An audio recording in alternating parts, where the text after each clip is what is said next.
देवर्षि नारद जी आए, भगवान का गुण गाकर गए।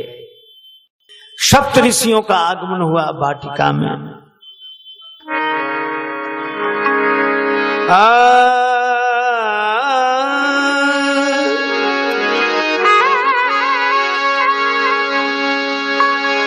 सनक सनंदन सनातन सनत कुमार को भगवान ने पीतांबर दिया, इस पर विराजे। जो सबसे निष्कपट है उनके लिए मैं क्यों पट रखूं, पीत पट। स्वागत पूछ पीत पट प्रभु बैठन कहा दीन, उनसे सत्संग हुआ। एक दिन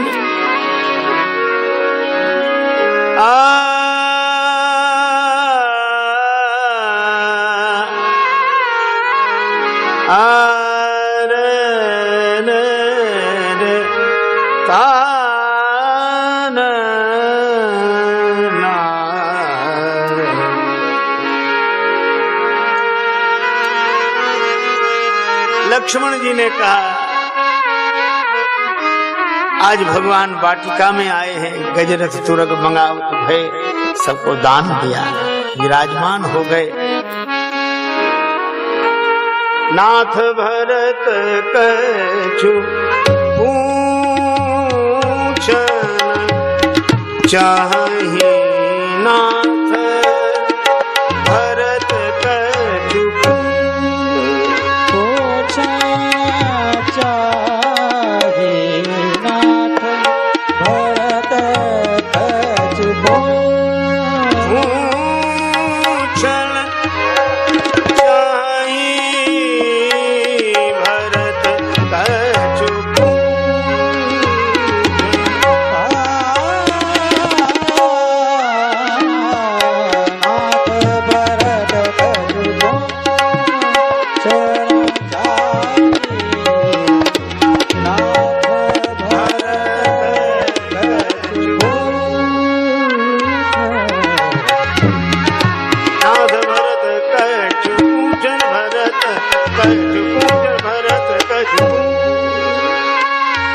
भरत जी कुछ पूछना चाहते हैं।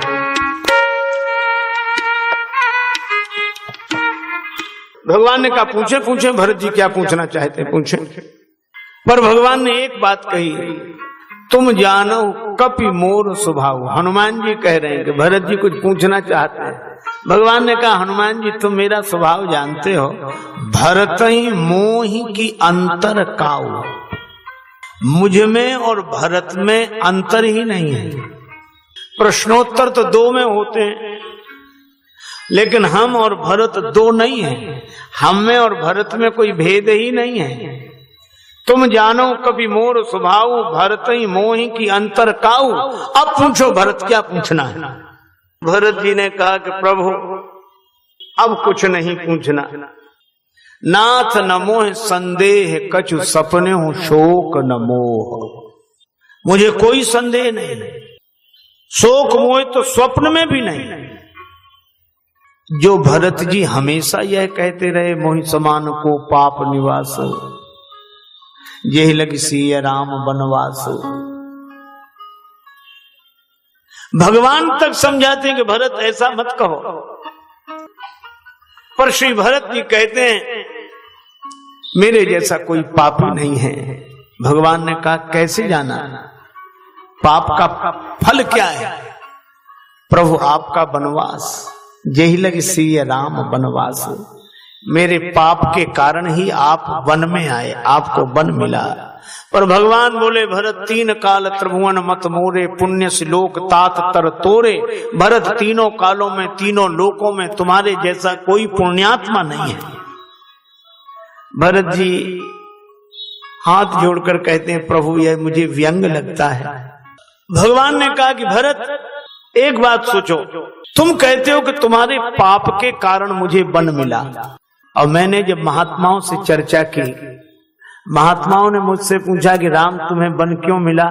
मैंने कहा कि प्रभु अगर मैं वन में ना आता तो आपका दर्शन कैसे होता। तो मोका दरस तुम्हार प्रभु सब मम पुण्य प्रभाव। तो संतों का दर्शन तो पुण्य से होता है, पुण्य पुंज बिनु मिले ही की संता। तो मैं तो समझ रहा था कि अपने पुण्य के फल से मैं वन में आया, और तुम कहते हो कि तुम्हारे पाप के फल से मैं वन में आया, तो काम तो दोनों से एक ही हुआ। तुम्हारे पाप के कारण मुझे वन मिला और मेरे पुण्य के कारण मुझे वन मिला। तो भरत ये सोचो, जो काम तुम्हारे पाप से हुआ वही काम मेरे पुण्य से हुआ, तो जिसका पाप इतना महान हो कि हमारे पुण्य की बराबरी करे, उसका पुण्य कितना महान होगा। इसलिए भरत तुम्हारे जैसा कोई पुण्यात्मा नहीं। जिनको श्री राम बार बार कहते हैं कि भरत तुम पुण्यात्मा हो, तो भी भरत जी को लगता है कि मैं पापी हूं। कपटी कुटिल मोहि प्रभु चीना, मैं कपटी हूं, कुटिल हूं, पापी हूं। लेकिन वही भरत आज कह रहे हैं मुझे कोई संदेह नहीं, शोक और मोह स्वप्न में भी नहीं है। एकाएक बदल कैसे गए? पर भरत जी ने बहुत सुंदर बात कही। भरत जी ने कहा कि मैं अपने को पापी कहता हूं, कुटिल कहता हूं, ये सही है कि मैं पापी हूं, कुटिल हूं। लेकिन अब भगवान ने कह दिया कि भरतों मोह की अंतर काऊ, कि मुझ में भरत में कोई अंतर ही नहीं है।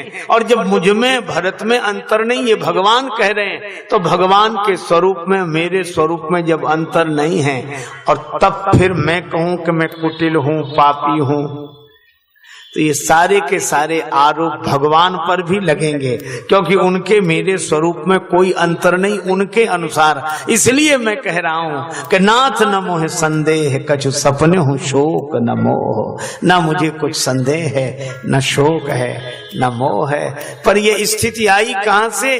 केवल कृपा तुम्हारे ही चिदानंद संदोह। ये केवल आपकी कृपा का फल है। ऐसे भगवान श्री राम ललित नर लीलाएं करते हैं, सोई सच्चिदानंद घन कर नर चरित उदार। भगवान की नित्य प्रति की अति अद्भुत अद्भुत लीलाएं श्री तुलसीदास जी वर्णन करते हैं। लेकिन एक बात सुनो, बड़ी अद्भुत बात है। देवर्षि नारद जी बताते हैं कि जब भगवान श्री राम लंका में पधारे थे, रणलीला के बीच में एक दिन भगवान नाग पास के बस में हो गए। ब्याल ब्याल पास बस भये खरारे,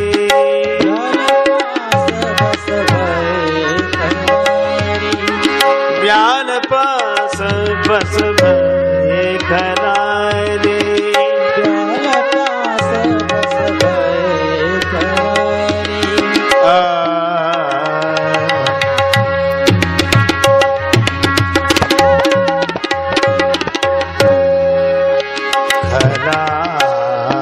बस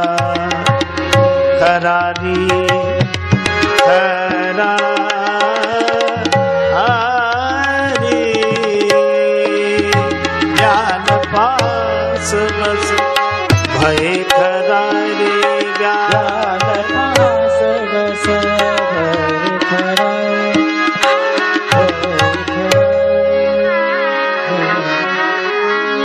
भगवान सर्प के बंधन में बंध गए। अब श्री नारद जी तो ऐसे ही मौके की तलाश में रहते हैं।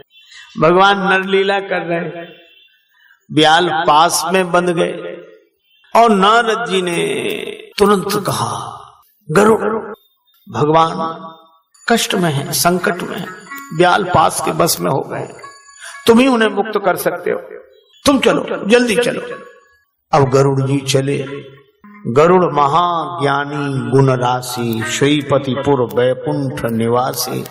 गरुड़ जी गुणों के समुद्र हैं, ज्ञान के भंडार हैं। श्रीपति लक्ष्मीपति भगवान विष्णु के पूर्व वैकुंठ के निवास करने वाले हैं। गए।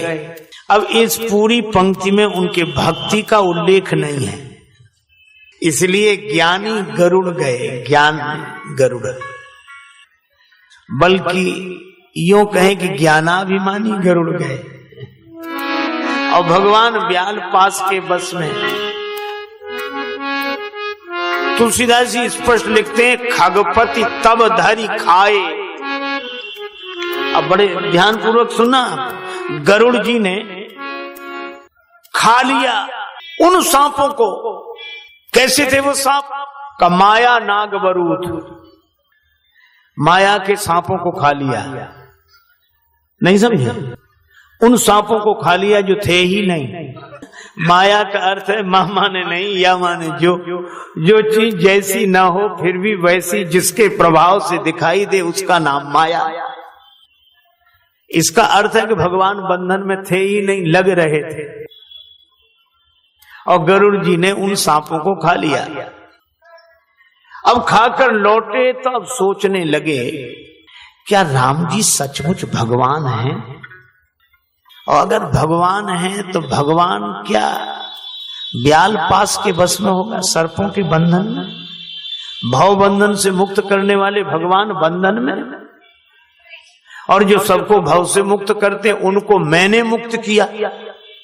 अगर मैं न जाता वो ब्याल बंधन से मुक्त नहीं होते। लेकिन शंकर भगवान कहते हैं कि राम जी भगवान हैं, वेद पुराण शास्त्र सब कहते हैं कि राम जी भगवान हैं। और मैंने भगवान को बंधन से मुक्त किया, सांपों के बंधन से सांप मैंने खाए। अब ये दो तरह की वृत्ति मन में उपजी कि भगवान हैं कि नहीं, हैं कि नहीं, कहीं साधारण इंसान तो नहीं है। लेकिन अब पूछने किससे जाए? गरुड़ जी को ये संशय हुआ।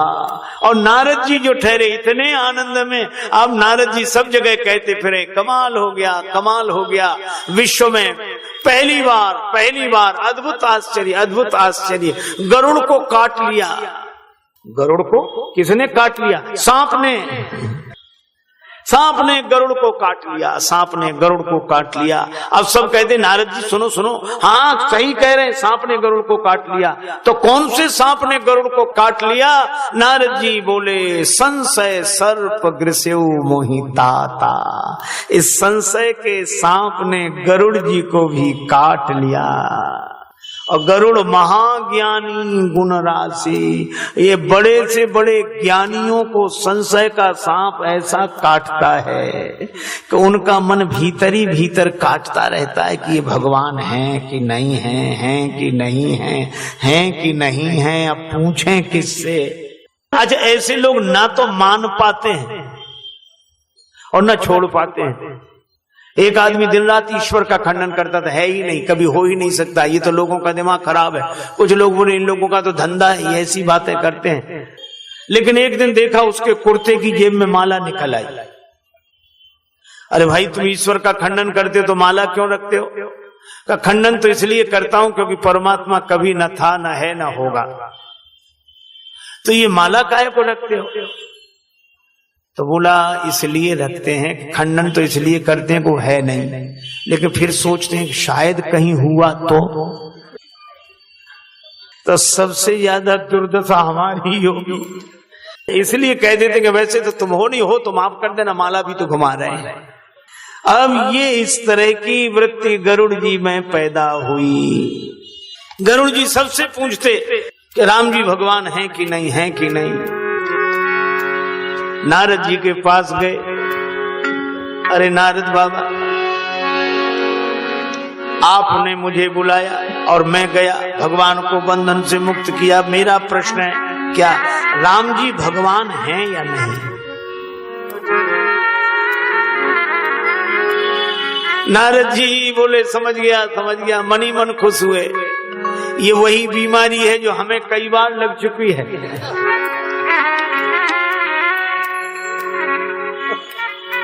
जेहि बहुबार नचावा मोही, सोई व्यापी विहंग पति तोहि। जिस माया ने मुझे कई बार नचाया है, हे विहंग पति गरुड़, वह तुम्हें व्याप गई है। लेकिन ऊपर से बोले कि मैं तुम्हें समझा नहीं सकता। क्यों?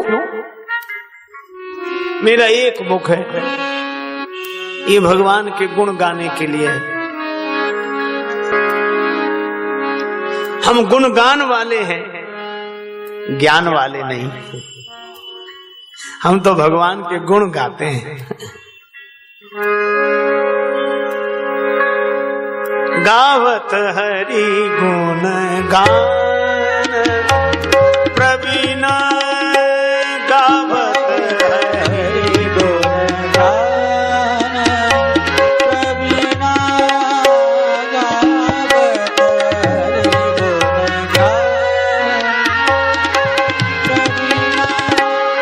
गावत हरि गुण गान प्रवीण,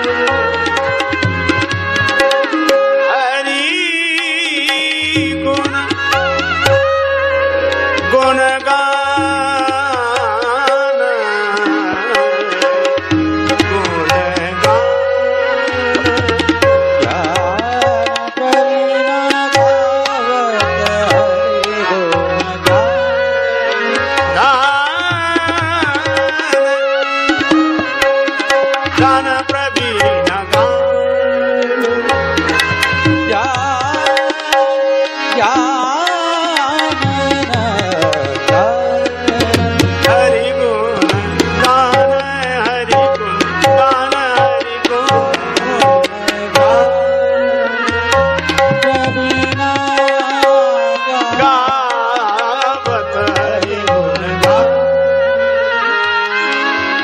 नारद जी कहते हैं हम गान प्रवीण हैं, पर हरिगुण गान प्रवीण हैं। क्योंकि नारद जी भी सोचते हैं कि इन्हें जरा और आगे बढ़ने दो, इसलिए बोले मेरे तो एक ही मुख है, भगवान के नाम लेता हूं, भगवान के गुण गाता हूं, और भगवान वो एक तारा बस बीणा बजती है। इसलिए तुम एक काम करो। क्या? गरुड़ जी ने कहा आप जहां भेजो वहीं जाएंगे। अच्छा तो एक काम करो, तुम जरा ब्रह्मा जी के पास चले जाओ, वह तुम्हें समझा सकते। हमारे तो एक मुख है, ब्रह्मा जी के 4 मुख हैं, वो तुम्हें अच्छी तरह समझा देंगे। उनके पास जाओ, ब्रह्मा जी के पास। गरुड़ जी ने कहा ठीक है। नारद जी को प्रणाम किया, ब्रह्मा जी के पास गए। अच्छा देखिए एक बात आपने देखी, नारद जी तो सीधे आके पूछने लगे कि तुम बताओ ये भगवान है कि नहीं है। ऐसे लोगों के प्रश्नों का उत्तर देना चाहिए। श्रीमद् भगवत गीता में कहा गया श्रद्धावान लभते ज्ञानम, श्रद्धावान को ज्ञान की प्राप्ति होती है। और आए न नमस्कार न प्रणाम न आसन न कुछ नहीं। हाँ वो हमारा एक सवाल है, वो बताना आप ऐसे कैसे। नारद जी ने कहा कि इनको और ही कहीं भेजो। कहा हम तो भैया कुछ नहीं जानते नहीं, ब्रह्मा जी के पास जाओ। ब्रह्मा जी के पास गए तो थोड़ा प्रणाम किया और चर्चा की, तो कहा कि महाराज मेरा एक संदेह है, राम जी भगवान है या नहीं? अगर भगवान है तो बंधन में कैसे? मैंने मुक्त किया, मुझे नहीं लगता कि भगवान है, लेकिन कभी कभी लगता है कि शायद है, आप बताओ। ब्रह्मा जी बोले पहले तुम हमें ये बताओ कि तुम्हें हमारे पास भेजा किसने है? गरुड़ जी बोले कि नारद जी ने भेजा है। ब्रह्मा जी हंसकर बोले ऐसा काम वे ही कर सकते हैं। लेकिन ब्रह्मा जी ने कहा कि देखो हमारे तो 4 ही मुख हैं जिनके द्वारा हम वेदों का वाचन करते रहते हैं। अब तुम एक काम करो, नारद जी तुम्हें समझा नहीं सके, हम तुम्हें समझा नहीं पाएंगे, बैन ते शंकर पही जाओ, तुम शंकर जी के पास आओ। नारद जी एकानन, हम चतुरानन, शंकर जी पंचानन, वह तुम्हें समझाएंगे। गरुड़ जी कहते हम बहुत खुश हुए कि नारद जी नहीं बता पाए, ब्रह्मा जी नहीं बता पाए। कई बार लोगों को अपने प्रश्न का बड़ा अभिमान होता है, ऐसे जैसे किसी किसी को अपने रोग का अभिमान होता है। अरे साहब ऐसी बीमारी हुई, यहाँ के लोग तो समझ ही नहीं पाए, जैसे यह भी कोई बहुत बहादुरी की बात है। यहाँ के डॉक्टरों का हमारी समझ में नहीं आ रहा है, उन्होंने रिफर कर दिया लखनऊ जाओ।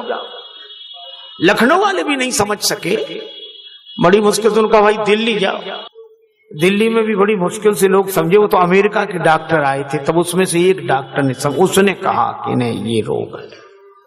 और फिर ऐसे देखेंगे कि हमको इतना ऐसा रोग हुआ जिसको कोई नहीं समझ पाए। कुछ लोगों को प्रश्न का ऐसे ही होता है, ऐसा प्रश्न, वो तो कुछ उत्तर ही नहीं दे सके, इधर उधर देखने लगे। उन्होंने कहा कि हमारे बस का नहीं है।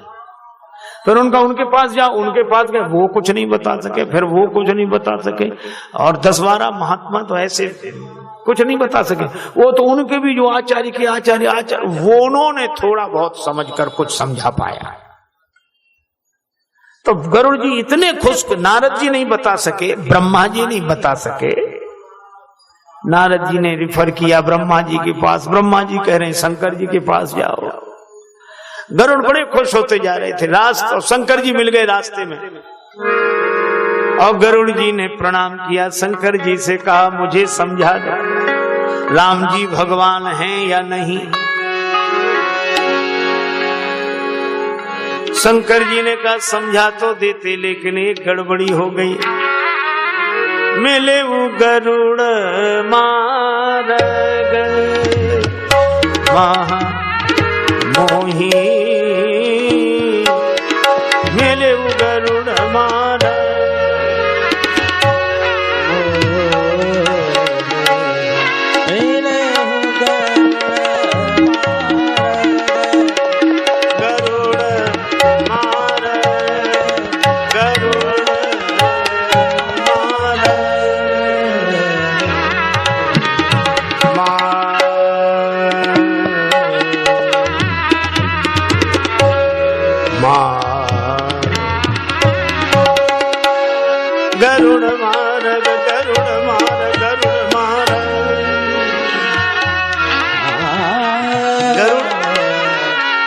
तुम हमें रास्ते में मिल गए, अब हम तुम्हें रास्ते में कैसे समझाएं। और भगवान शंकर ने ऐसी अद्भुत अनोखी बात कही, बड़ी अनोखी बात है। ये रास्ते में मिलने वालों को समझाया नहीं जा सकता। भगवान शंकर का कहना था या तो तुम वहीं रहते जहां थे तो मैं तुम्हें वहां आकर समझा देता, या तुम वहां आ जाते जहां मैं हूं, वहां आकर तुम अपने आप समझ जाते। लेकिन तुम वहां तक पहुंचे नहीं जहां मैं था, और वहां रहे नहीं जहां तुम थे। अब बीच में मिले और बीच वाले को समझाएं कैसे। इसका अर्थ है कि या तो तुम अपनी नासमझी स्वीकार करके श्रद्धा पूर्वक वहीं रहते कि हमें नहीं आता, या हम तक पहुंचकर सब समझ लेते। तुम तो बीच में हो। एक आदमी बोला कुछ नहीं समझ दिखाई देता। अरे कुछ नहीं दिखाई देता। हमने कहा कहां नहीं दिखाई देता? बोले अंधेरे में कुछ दिखता ही नहीं। अंधेरे में कुछ नहीं दिखता। हमने कहा दिखता है। अरे बोले कैसी बात करते हो, कुछ नहीं दिखता। हमने कहा दिखता है। तो बोला बताओ अंधेरे में क्या दिखता है? हमने कहा अंधेरा तो दिखता है। आप देखो अंधेरे में कुछ न दिखे, अंधेरा दिखता है कि नहीं? अच्छा, जिसे अंधेरा नहीं दिखेगा ये सत्य है कि उसे उजाला भी नहीं दिखेगा। अंधेरा दिखना जरूरी है तभी उजाला दिखेगा। इसी तरह जिसे अपने अज्ञान का अंधेरा नहीं दिखता उसे ज्ञान का उजाला भी नहीं दिखाई देगा। अपना अज्ञान तो दिखे, तो सबसे पहला ज्ञान है अपने अज्ञान का ज्ञान। ये वैसे ही ना हो, एक आचार्य थे, उनके यहाँ एक सज्जन अपने बेटे को ले गए कि महाराज भर्ती कर लो, इसे पढ़ाओ लिखाओ, डिग्रियां मिल जाएंगी। वैसे तो ये जन्मजात प्रतिभावान है, बड़ा होनहार है। ये आचार्य जी बोले जब पिता के ये लक्षण है तो पुत्र तो भगवान ही मालिक है जैसे हो। कहा कोई बात नहीं, भर्ती करो। 2 महीने बाद आया, हमारे बेटे का क्या हाल है? वो तो बड़ा योग्य है, जन्मजात प्रतिभावान है, बहुत होशियार है, और उसमें तो कोई कमी होगी नहीं। होगी तो शायद एक आध हो तो हो, वैसे हमें लगता नहीं कि कोई कमी होगी। आचार्य जी ने कहा क्या कहना, तुम्हारे बेटे जैसा कोई योग्य है ही नहीं।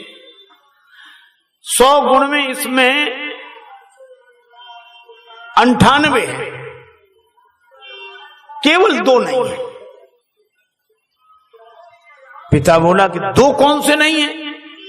आचार्य जी बोले कि पहला, इसमें इसके खुद की अकल है नहीं, 1। दूसरा का हमारी मानता नहीं है, भाई ये 2 नहीं है, बाकी तो सब हैं इसमें जितने।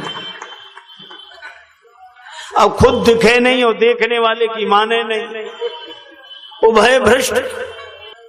एक बार क्या हुआ, एक सज्जन संगीत सिखाते थे, तो उनके पास एक बालक गया, मुझे कुछ भी नहीं आता, मैं सीखना चाहता हूं। अच्छा, कल से आओ, 200 रुपए महीना देना पड़ेगा। अरे बिल्कुल श्रद्धा पूर्वक दूंगा। उनके पीछे दूसरे सज्जन खड़े थे, वे मुस्कुरा कर बोले हमको भी पढ़ा दीजिए, और इसे तो कुछ नहीं आता, लेकिन मैं तो पहले से जानता हूं, मुझे सारे गामा पाधानी सा आता है, सानी धा पा गा रे सा आता है, मुझे सब आता है, ये थोड़ा थोड़ा तो सब आता ही है, आपको थोड़ा ही श्रम करना पड़ेगा, मुझे आता है। गुरुजी बोले ठीक है, तुम भी पढ़ो, पर तुम्हें महीने के 400 रुपए देने पड़ेंगे। तो बोला ये कैसी बात, जिसे कुछ नहीं आता उससे 200 रुपए, हमें तो आता, हमसे 400 रुपए काहे के ले रहे हो? तो गुरुजी बोले 400 इसके जो तुमने पहले से सीखा है, 200 उसको मिटाने के, और फिर 200 सिखाने के। इसलिए कई बार अपना सीखा हुआ बहुत परेशानी का कारण बनता है। आप ऐसे सोचो, जो जैसे कोई कहे कि हमें ज्ञान हो गया, चेहरा नहीं दिखाई पड़ रहा, नहीं दिखाई पड़ रहा, किसी ने कहा एक काम करो, दर्पण में देखो चेहरा दिखेगा। अब उसने दर्पण में देखा चेहरा, अब दर्पण में दिखा चेहरा, साफ साफ दिख गया, दिख गया, दिख गया, दिख गया, हमको सब पता है, हम जानते हैं, वो रहा चेहरा, वो रहा चेहरा। क्या खाक जानता है? दर्पण में है ही नहीं चेहरा, और वो कह रहा हमें साफ साफ दिख रहा, ये रहा चेहरा, दर्पण में है चेहरा, दर्पण में है चेहरा। तो ये ज्ञान नहीं, अज्ञान है। क्योंकि विडंबना यह है कि जहां चेहरा है वहां दिखता नहीं है, और जहां दिखता है वहां होता नहीं है।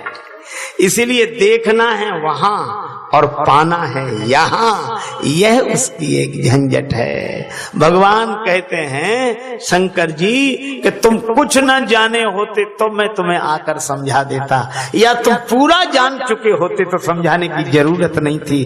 तुम तो हमें बीच रास्ते में मिले हो, और बीच रास्ता बड़ा खतरनाक है। अच्छा आप देखो, आपको सपना कब दिखता है? गहरी नींद में सपना नहीं दिखता, और जागृत में भी सपना नहीं दिखता, ये दोनों के बीच में ही सपना दिखता है। पूरी तरह जागा ना हो, पूरी तरह सोया ना हो तो सपना दिखेगा। इसी तरह पूरी तरह समझा ना हो, पूरी तरह ना समझ ना हो, पूरी तरह समझा ना हो और आधा अधूरा समझ गया हो, उन्हीं को ये भ्रम होता है। इसलिए शंकर जी ने कहा मिले वो गरुड़ मार्ग मह मोही, कवन भांति समझावो तो ही। मैं तुम्हें समझा नहीं सकता, तो महाराज कोई उपाय बताओ। गरुड़ का अभिमान और बड़ा, शंकर भगवान भी हमें समझा नहीं सके। शंकर जी ने कहा अगर समझना हो गरुड़ तो एक काम करो, उत्तर दिशा सुंदर गिरि नीला, तहाँ रह काग भुसुंडी सुशीला। शंकर जी ने कहा ये उत्तर दिशा में सुंदर नीलगिरी पर्वत पर कागभूषुंड जी का आश्रम है। गरुड़ अगर तुम्हें समझना हो तो कागभूषुंड जी के पास जाओ। अब तो गरुड़ का पूरा अभिमान गल गया।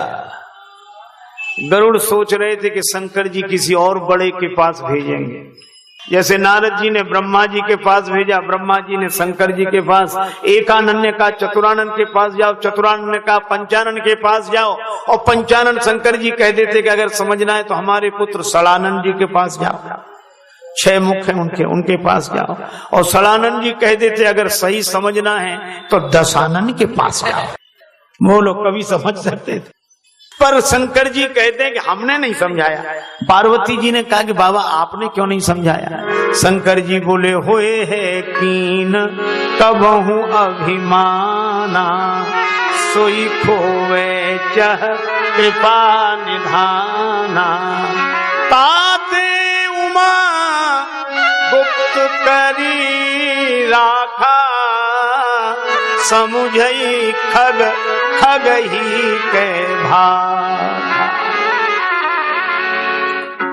कभी अभिमान किया होगा, भगवान उस अभिमान से मुक्त करना चाहते हैं। और ये पक्षी तो पक्षी की बात समझेगा, इसलिए कहा कि गरुड़ जी तुम कागभूषुंडी के पास जाओ। और गरुड़ जी चुप, जाना ही पड़ेगा क्या?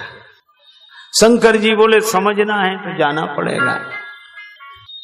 शिव जी कहते हैं रघुपति कृपा मर्म में पावा, राम जी की कृपा से मैं मर्म समझ गया था। अगर मैं समझा देता तो गरुड़ पूरे संसार में प्रचार करते हुए घूमते। नारद जी नहीं समझा पाए, बिल्कुल नहीं समझे, समझे ही नहीं पाए। ब्रह्मा जी ने भी जवाब दे दिया, वो तो बड़ी मुश्किल से शंकर जी कुछ समझा सके। ये प्रचार करते गरुड़ जी सब जगह। और शंकर जी बोले अगर ये कागभूषुंडी से समझेंगे, कौवे से समझेंगे, तो किसी से नहीं कहेंगे कि हमें किसने समझाया। अब गरुड़ जी कहेंगे हम जाएं कि न जाएं, आप ही समझा दो। शंकर जी बोले हम तो समझा ही नहीं सकते, कागभूषुंडी जी के पास जाओ। अब अपने ही समाज का पक्षी और ऐसा पक्षी कौवा, और हम गए। शंकर जी ने कहा वहीं जाओ। गरुड़ जी कागभूषुंडी जी के आश्रम में पहुंचे। कागभूषुंडी जी कथा आरंभ करने ही वाले थे, जब वहां पक्षी आ गए। अब यह भी बड़ी अद्भुत बात है, कथा में पक्षी आए और यहां भी कथा में पक्षी ही आए हैं। पक्षी का अर्थ किसी न किसी पक्ष में, कोई भक्ति के पक्ष में, कोई ज्ञान के पक्ष में, कोई वैराग्य के पक्ष में। ये तरह तरह के पक्षी आए हैं, अपना अपना पक्ष लेकर सब बैठे हैं और कथा में सबको अपने अपने पक्ष की पुष्टि मिल रही है। तुलसीदास जी लिखते हैं वृद्ध वृद्ध विहंग तह आए। और श्री तुलसीदास जी का नाद सौंदर्य यह है कि वे वृद्धों का भी वर्णन करेंगे तो शब्दों से पता लगेगा कि वृद्धों का वर्णन है। मानस के अखंड पाठ होते, इतनी त्वरा में लोग पढ़ते हैं, अभ्यास होता। मंगल भवन मंगलहारी, तो मंगल भवन मंगलहारी मंगल भवन ऐसे पढ़ देते हैं। लेकिन ये एक चौपाई ऐसी है कि इसको कितनी भी कोई त्वरा में पढ़ ही नहीं सकता। वृद्ध वृद्ध विहंग तहाँ आए, अब पढ़े कोई इसको जल्दी, वृद्ध वृद्ध कैसे करेगा? क्यों नहीं पढ़ सकता? क्योंकि इसमें वृद्धों का वर्णन है। वृद्ध जल्दी चल ही नहीं सकते, तो वृद्ध जैसे जैसे चलते हैं वैसे ही वैसे वर्णन है। वृद्ध है, सांस भरी, थोड़ा रुक गए। वृद्ध वृद्ध विहंग तहाँ आए, सुने राम के चरित सुहाए। और वृद्ध से अर्थ ज्ञान वृद्ध हैं। पक्षी हैं पर ज्ञान वृद्ध हैं। इसका अर्थ है कि आप किसी भी पक्ष में हो पर ज्ञान की दृष्टि से अगर आप अनुभवी हैं, वृद्ध हैं, तो एक साथ बैठकर एक पिंडाल में बैठकर भगवान की कथा सुन सकते हैं। वृद्ध वृद्ध विहंग तहाँ आए, सुने राम के चरित सुहाए। कथा आरंभ करे सोई चाहा, ते ही समय गयऊ खगनाहा। कागभूषुंडी जी कथा शुरू करना ही चाहते थे, तब तक गरुड़ जी आए। और जैसे ही गरुड़ जी को देखा, देखो वक्ता में कितनी विनम्रता होनी चाहिए। कागभूषुंडी जी को ये नहीं लगा कि अच्छा आना ही पड़ा, चाहे जितने बड़े बने रहे ऐसे बैठे रहे हम। यह नहीं, अपनी गद्दी से उतर गए। कागभूषुंडी जी पद से नीचे उतरे, गरुड़ जी को हाथ जोड़कर सिर झुकाकर प्रणाम किया। वक्ता इतना विनम्र हो। हमारे एक संत कहा करते थे, तुलसी तरुसम तन करो, मुख तुलसी दल राख, कर तुलसी की माल गहो, तब तुलसी कृत भाग। पर हमारे पूज्य संत श्री विनीत जी महाराज कहते थे कि अब ऐसा नहीं है, अब तो अहंकार तन में खरो, पान भरो मुख राख, और रेस्ट वाच कर में धरी, तब तुलसी कृत भाग। विनीत जी महाराज कह देते। पर वक्ता में विनम्रता, विनम्रता भूषण है जीवन का। कागभूषण जी गरुड़ जी को देखकर नीचे उतर गए, गरुड़ जी को प्रणाम किया, हाथ जोड़े, आपकी बड़ी कृपा। और ये कहा कागभूषण जी ने, आज धन्य में धन्य अति, यद्यपि सब विधिहीन, निज जन जान राम मोहि संत समागम दीन। राम जी ने अपना जन जानकर मुझे यह संत समागम दिया है। गरुड़ जी आपकी बड़ी कृपा। और गरुड़ जी ने जो कागभूषण जी को देखा और उस आश्रम में गए, व्यापी तहन अविद्या योजन एक प्रजन, तो गरुड़ जी पुलकित हो गए, आनंदित हो गए। वक्ता ऐसा, आश्रम ऐसा। और गरुड़ जी ने अपना संशय सुनाया तो श्री कागभूषण जी ने कहा कि गरुड़ जी, कोई ऐसा नहीं जिसे ऐसा भ्रम न हुआ हो। मुझे भी कई बार ऐसा भ्रम हुआ, और उस भ्रम की निवृत्ति स्वयं भगवान ने की। और कैसे की, इसकी चर्चा श्री कागभूषण जी करेंगे और हम लोग इस कथा का आनंद लेंगे। और कागभूषण जी यही कह रहे हैं, निज अनुभव अब कहूं खगेशा, बिनु हरि भजन न जाहि कलेशा। संतन के संग लाग रे, तेरी बिगड़ी बनेगी। संतन के संग लाग रे, तेरी बिगड़ी बनेगी। संतन के संग लाग रे, तेरी बिगड़ी बनेगी। संतन के संग लाग रे, तेरी बिगड़ी बनेगी। बिगड़ी बनेगी, तेरी बिगड़ी बनेगी। बिगड़ी बनेगी, तेरी बिगड़ी बनेगी। संतन के संग लाग रे, तेरी बिगड़ी बनेगी। संतन के संग लाग रे, तेरी बिगड़ी बनेगी। सत्संगति की अद्भुत महिमा, सत्संगत की अद्भुत महिमा। यहाँ मिट जाते दिल के दाग रे, तेरी बिगड़ी बनेगी। संतन के संग लाग रे, तेरी बिगड़ी बनेगी। संतन के संग लाग रे, तेरी बिगड़ी बनेगी। आरती अवध बिहारी।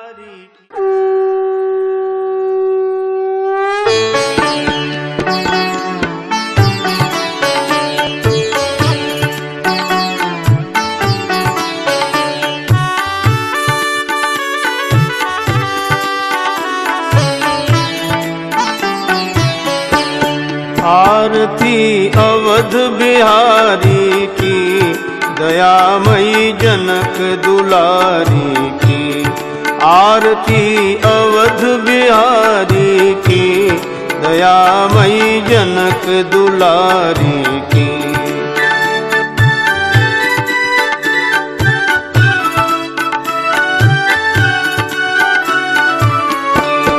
सिंहासन सोहे युगल सरकार, परस्पर हंसी हेरत हर बार। मधुर कछु बोल लेत मन मोल, ललित छवि प्रीतम प्यारी की। दयामयी जनक दुलारी की। आरती अवध बिहारी की, दयामयी जनक दुलारी की।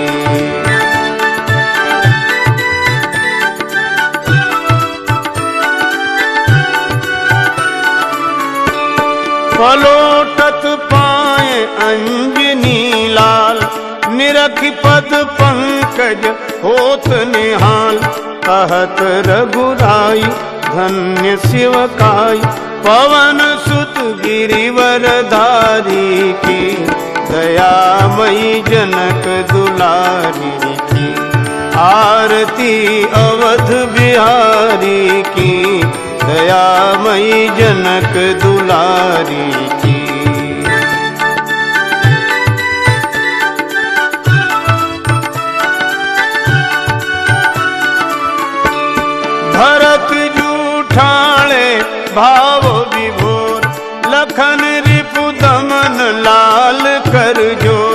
लखें मुख चंद लेत आनंद, धन शोभा धनुधारी की, दयामयी जनक दुलारी की। आरती अवध बिहारी की, दयामयी जनक दुलारी की।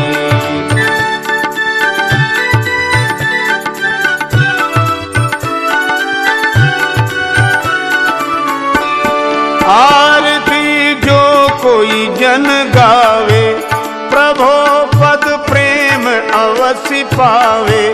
शरण राजेश द्रवे अवधेश, बोलिए जय भयहारी की, दयामयी जनक दुलारी की। आरती अवध बिहारी की, दयामयी जनक दुलारी की। आरती अवध बिहारी की, दयामयी जनक दुलारी की। दयामयी जनक दुलारी की, दयामयी जनक दुलारी की।